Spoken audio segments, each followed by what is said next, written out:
গতকালে নিজের চোখে দেখা কথা বলছি, গতকাল নিজের চোখে আমি দেখেছি যা, এক চোখের এক পলকে যা দেখেছি, এক পলকে, এই যে এবার তাকালাম এতটুকু।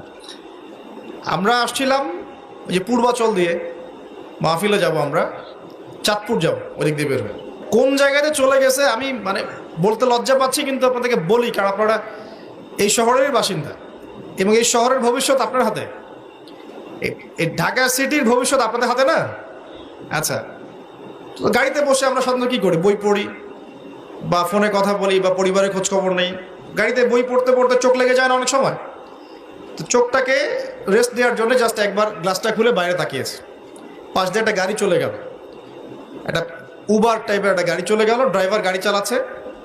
পিছনের সিটে, আপনার শহরের অবস্থা বলছি, পিছনের সিটে আমি দেখলাম যে একটা ছেলে এভাবে বসে আছে, আমি যেভাবে বসে আছি, আর একটা মেয়ে তার উপরে উঠে বসে আছে ওপেন রাস্তার মধ্যে। এটা আপনাদের শহর।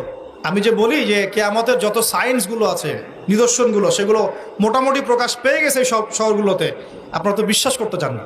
নবীজি এটার কথাই বলছিলেন হাদিসে, যে কিয়ামত ততদিন পর্যন্ত হবে না যতদিন পর্যন্ত মানুষ গরু গাধার মতো রাস্তাঘাটে জেনা করবে না। স্পষ্ট হাদিস আছে, কিয়ামত ততদিন পর্যন্ত হবে না যতদিন পর্যন্ত মানুষ গাধার মতো রাস্তাঘাটে জেনা করবে না। এগুলো জেনা না? মাশাআল্লাহ, সত্যি অসাধারণ একটা ভিডিও। আমার কাছে অনেক ভালো লাগছে কথাগুলো। আপনাদের কাছে কেমন লাগছে কমেন্টের মাধ্যমে জানাবেন।